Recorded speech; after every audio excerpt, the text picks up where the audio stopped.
छत्तीसगढ़ सरकार ने वैक्सीन को लेकर सवाल उठाए हैं। खासतौर पर कोवैक्सीन को लेकर सरकार का मानना है इसे लेकर जल्दबाजी में फैसला किया गया।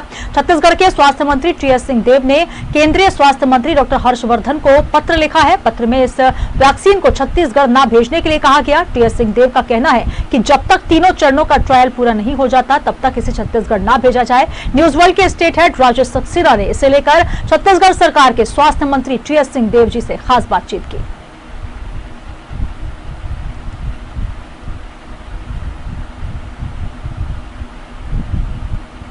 कोरोना के खिलाफ 16 जनवरी से वैक्सीनेशन की शुरुआत पूरे देश में हो चुकी है। कोवैक्सीन और कोविशील्ड ये दो वैक्सीन हैं जो लोगों को लगाई जा रही है। अलग अलग चरणों में ये काम हो रहा है। हमारे साथ में है छत्तीसगढ़ के स्वास्थ्य मंत्री टीएस सिंहदेव साहब, जिन्होंने केंद्रीय स्वास्थ्य मंत्री डॉक्टर हर्षवर्धन को एक पत्र लिखा है। पत्र इस बात को लेकर है कि अभी भी कहीं न कहीं वैक्सीन को लेकर जो तमाम तरह के सवाल खड़े हो रहे हैं वो सवाल का मजमून इस पत्र में है। हमारे साथ सिंहदेव साहब हैं, उन्हीं से जानते हैं कि आखिर पत्र लिखने की आवश्यकता क्यों पड़ी और क्या कुछ पत्र में है। सिंहदेव साहब, बहुत स्वागत है आपका। जी, आपने पत्र लिखा है केंद्रीय स्वास्थ्य मंत्री डॉक्टर हर्षवर्धन से, क्या माननीय हर्षवर्धन जी को मैंने 2 पत्र भेजे हैं और दोनों में कोवैक्सीन के संबंध में अपने विचार रखे कि जब तक ये ट्रायल स्टेज में है, अभी इसमें परीक्षण चल ही रहा है, फेज 3 पूरा नहीं हुआ है और उसका डाटा प्रकाशित नहीं हुआ है, तो आप ट्रायल पूरा हो जाए, एक बार उसका शोध पूरा हो जाए, उसके बाद में आप भेजिएगा तो हम लगवाने में हमको कोई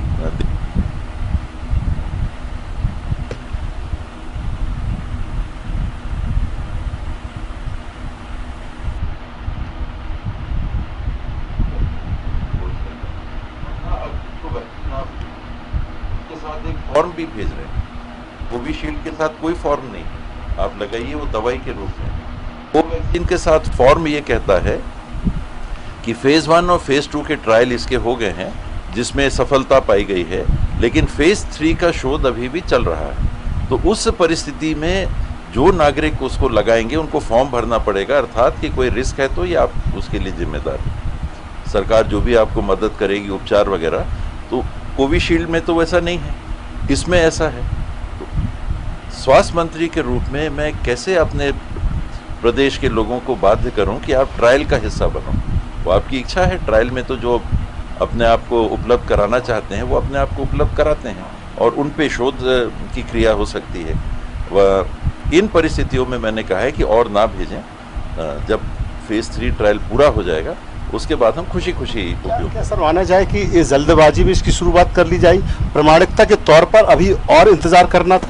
निश्चित रूप से कई विशेषज्ञों ने इस बाबत अपनी राय भी रखी है कि इसको पूरा होने देना चाहिए था, ऐसी कोई जल्दबाजी नहीं थी। एक वैक्सीन थी और आप देखें उस वैक्सीन से जिन लोगों को जिस क्रम में लगना है कोई कमी नहीं आई है। आज की स्थिति में भी पर्याप्त मात्रा में वो वैक्सीन उपलब्ध है और तब तक ये शोध पूरा हो जाता है। वो शोध पूरा करके आप उसके बाद फिर इसको भेजते हैं तो कोई दिक्कत। ये बात आप भी एक जिस तरह से कह रहे हैं कि कहीं ना कहीं जो एक पत्र जो है, एक फॉर्म है जो भरवाया जा रहा है, तो क्या कहीं ना कहीं ये दबाव की बात इसमें नहीं है? स्वेच्छा से लोग इसमें अगर वैक्सीनेशन कराते हैं तो ठीक है, आप उन पर किसी तरीके दबाव नहीं डालते?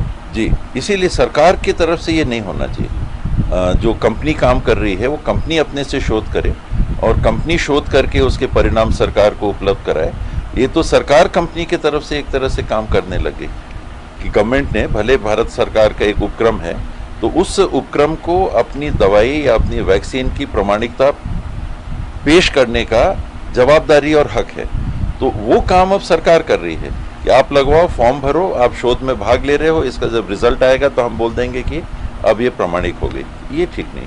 तो अगर वैक्सीन की बात करें, छत्तीसगढ़ में भी आ चुकी है, तो क्या है, कितनी वैक्सीन अभी आई है और उसको क्या वैक्सीनेशन का काम वहाँ पर शुरुआत है? और सेकंड की बात जिस तरह से आप करेंगे, सेकंड फेज में जो वैक्सीन आना है उसको लेकर आपने कुछ लिखा है? जी, मैंने उनको ये कहा कि अभी केवल कोविशील्ड भेजी जाए और जब इसके जांच के और प्रामाणिकता के आंकड़े प्रकाशित हो जाते हैं तो हम कोवैक्सीन भी इस्तेमाल करेंगे, कोई दिक्कत नहीं। क्या अभी पूरी तरीके से इस पर रोक सरकार की तरफ से आपके? मैंने पत्र लिखा है अब केंद्र सरकार है, वो भेजते ही जाएगा, तो या तो हमको वापस भेजना पड़ेगा या फिर स्टोरेज में पड़ा रहेगा। जवाबदारी उनकी रहेगी।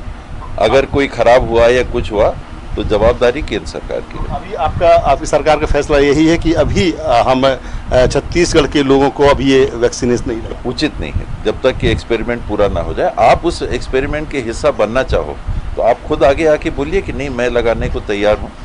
एक वायल में अगर 10 डोज होता है तो 10 ऐसे लोग अगर आते हैं कि नहीं हम लगाने को तैयार हैं तो लगा लीजिए। लेकिन सरकार अपने तरफ से उसको पेश करे उपचार के रूप में, जब खुद ही आप जानते हैं कि उसकी प्रामाणिकता नहीं है, तो ये अनैतिक है। तो अभी आपने पत्र ही लिखा है कि या फिर आपकी डॉक्टर हर्षवर्धन से चर्चा भी हुई है? मैंने चर्चा तो नहीं की है, मेरे बहुत वरिष्ठ हैं, थोड़ा अटपटा भी लगता है क्योंकि वो भेज रहे हैं, हम लोग मना कर रहे हैं। लेकिन आपका विभाग तो एक ही है, स्वास्थ्य मंत्री आप भी है, स्वास्थ्य वो भी है। वो अलग अलग कार्य क्षेत्र है, वो केंद्र सरकार का राष्ट्रीय स्तर पे काम करते हैं, हम लोग एक प्रदेश में जिम्मेदारी संभालते हैं। लेकिन ऐसी आवश्यकता आई तो मैं उनसे बात भी करूँगा। चलिए, एक आखिर में चूंकि जब बात हम इसी की कर रहे हैं स्वास्थ्य की, तो एक सवाल और, जिस तरह से केंद्रीय बजट आया है और स्वास्थ्य में 137%, जिस तरह से बताया गया कि 137% बढ़ाया गया है, इस हिसाब से पूरे देश में हेल्थ स्ट्रक्चर को और बेहतर करना, छत्तीसगढ़ ने भी इसको लेकर तारीफ की थी। क्या लगता है इस बजट में कि जो बढ़ाया गया है इससे वाकई अमूलचूल परिवर्तन हो जाए? क्योंकि छत्तीसगढ़ या मध्य प्रदेश की बात करें तो स्वास्थ्य के क्षेत्र में हमेशा से ही काफ़ी पिछड़ा रहा। छत्तीसगढ़ ने इसकी तारीफ नहीं की थी।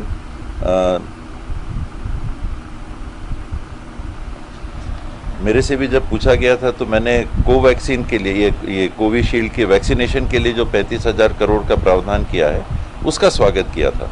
क्योंकि तब तक ये हो रहा था कि कौन देगा, राज्य सरकारें देंगी, केंद्र सरकार देगा।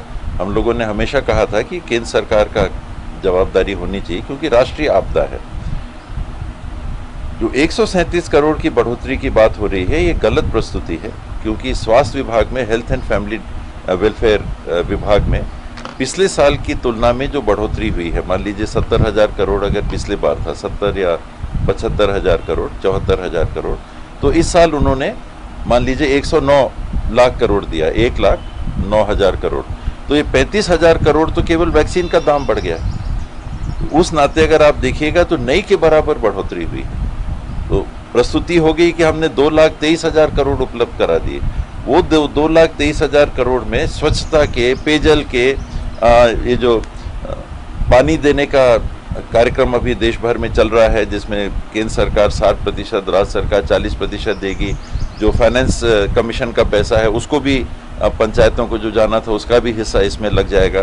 तो ये सबको जोड़ के 2,23,000 करोड़ की बात की है। स्वास्थ्य विभाग को, जो परंपरागत स्वास्थ्य विभाग है, उसको बढ़ोतरी ऐसी नहीं हुई है। तो गलत प्रस्तुति है, खेल है, प्रस्तुति का खेल है। कोरोना क्या कुछ सिखा के गया है?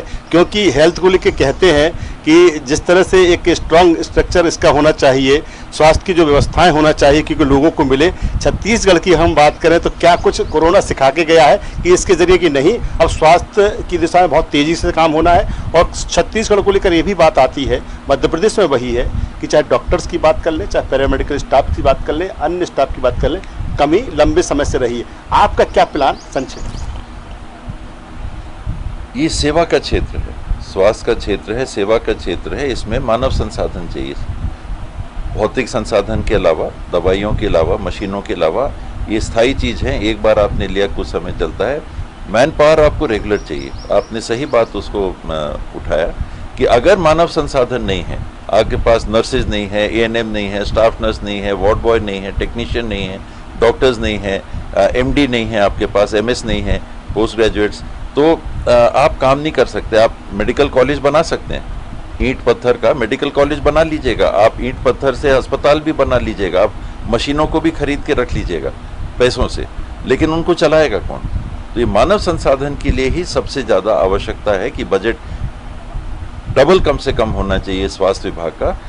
ये कोरोना ने सिखाया कि अभी भी अगर आप नहीं जागोगे तो और कोरोना आएंगे।